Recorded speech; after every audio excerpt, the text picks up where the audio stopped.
Menjawab pertanyaan dari Mbak P di Depok. Mbak Ana, aku mau curhat. Anak aku yang nomor satu udah kerja. Sekarang kayaknya lagi diuji dengan pekerjaannya. Anak aku jadi serba salah sama pekerjaannya. Mohon solusinya agar anak aku terbebas dari ujian pekerjaannya dan bisa mendapatkan pekerjaan baru yang lebih baik segalanya dari pekerjaan yang sekarang. Makasih ya Mbak Ana, barakallah. Menjawab pertanyaan dari Mbak P, yang pertama kita masih di dunia. Ujian itu akan terus ada. Ya dari kita hidup dari ujian yang satu ke ujian yang lain. Kemudian bagaimana cara menghadapinya? Karena kita kan bingung ya. Yang pertama adalah ambil wudhu. Ya, pertama ambil wudhu, teman-teman lakukan sholat. Apalagi usahakan ketika teman-teman lagi ada masalah nih, pikirannya lagi, hatinya lagi sesek, pikirannya lagi gundah, bangun tengah malam teman-teman ya. Di sepertiga malam terakhir itu Allah lagi turun ke langit dunia. Untuk apa? Untuk mengabulkan doa-doa kita. Karena memang hidup dunia ini itu kita hidup dari ujian yang satu ke ujian yang lain ya. Caranya bagaimana? Kita minta sama Allah, kita kembalikan lagi ya sama Allah, ceritakan apa keresahan kita, keinginan kita itu ceritakan. Itu yang saya lakukan ya. Kenapa saya ngomong seperti ini yang saya lakukan teman-teman. Ketika saya ada masalah, saya nggak bisa tidur ya, saya kurang tidur, kemudian nggak selera makan, kadang ya pikir hatinya rasanya nggak enak gitu. Saya bangun di sepertiga malam, dipaksain teman-teman, walaupun nanti awalnya nggak susah tidur, paksain alarm bangun malam ya, sholat hajat, sholat tobat, sholat witir, kemudian sholat tahajud ya itu saya lakukan, kemudian lakukan zikir yang ada di ilmu pembuka pintu rezeki. Salah satunya adalah membaca bacaan sholawat gitu. Jadi sebelum kita minta sama Allah nih, kita zikir dulu, berdoa dulu ya, nangis nggak apa-apa, curhat sama Allah sampai bercucuran air mata gitu. Berdoa itu kita nggak perlu namanya yang puitis, berdoa itu nggak perlu yang ribet-ribet, yang puitis, tapi yang kayak nggak berdaya gitu, bener-bener hadirkan rasa kita tuh benar-benar nggak berdaya gitu tanpa pertolongan Allah. Ceritakan. Kalau untuk kata-katanya biasanya ketika saya berdoa teman-teman itu saya nggak pakai tulisan, nggak pakai skrip ya, nggak pakai scripting, mengalir begitu saja. Ketika ada masalah, ketika kita curhat sama manusia pun kita nggak baca tulisan kan.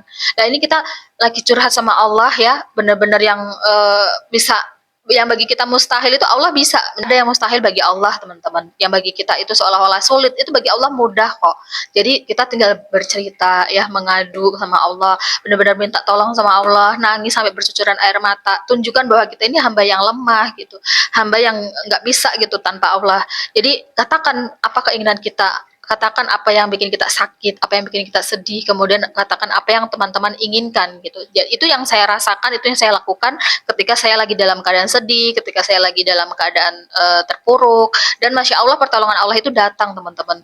Tapi ya itu diiringi dengan iriadah dulu ya, kemudian misalnya baca sholawat dulu nih, yang biasanya baca sholawatnya mungkin sholat Jibril cuma 1000 kali, ditambahin menjadi 3000, 5000, itu kalau saya ketika lagi ada masalah.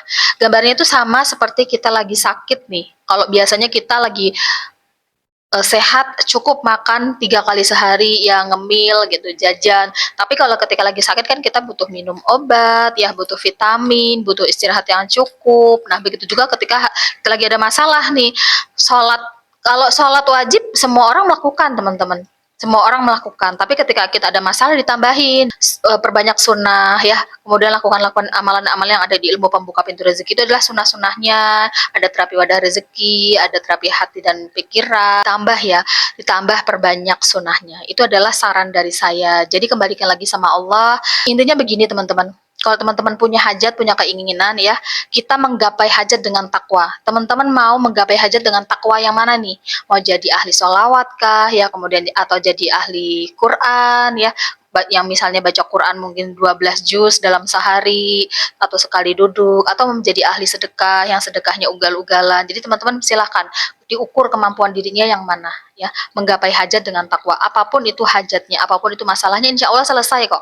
Ya ini nggak mungkin kok selamanya sedih terus, tuh nggak mungkin. Datang bahagianya, semangatin anaknya, kemudian tetap on the track nih, tetap lakukan apa yang Allah perintahkan. Insya Allah ini semua lewat dengan baik-baik saja. Entah nanti kok teman-temannya atau lingkungannya jadi berubah lebih baik, atau mungkin nanti dikasih pekerjaan yang lebih baik, kita nggak tahu.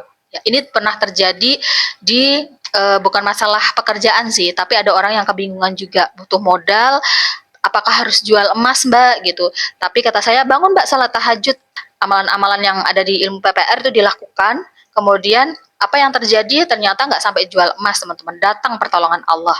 Yang tadinya butuh modal mau jual emas ternyata nggak jadi dijual emasnya, datang pertolongan dari ibu mertuanya, dari mertuanya minjemin uang modal usaha. Dan masya Allah ya, itu 1 minggu sebelum Lebaran itu kan di masa Ramadan ya, Mbak ini omset itu 30 juta, bukan omset sih, dapat keuntungan 30 juta dari jualannya tersebut. Allah berkahi, Allah mudahkan ya, dapat keuntungan 30 juta, hutangnya 50 juta, Allah mudahkan untuk melunasi yang 30 kurang 20 juta lagi. Itu pun sudah 30 juta itu sudah bersih ya, sudah keuntungan bersih, jadi modalnya sudah diambil, kemudian pinjaman dari mertuanya sudah dikembalikan. Jadi kita nggak tahu nih, yang menurut kita kok mungkin pindah pekerjaan itu menjadi pikir yang lebih baik, ternyata bisa saja lingkungannya berubah jadi jauh lebih baik. Atau mungkin orang-orang yang bermasalah mungkin yang nggak ada lagi di tempat pekerjaan tersebut, kan bisa jadi saja ya.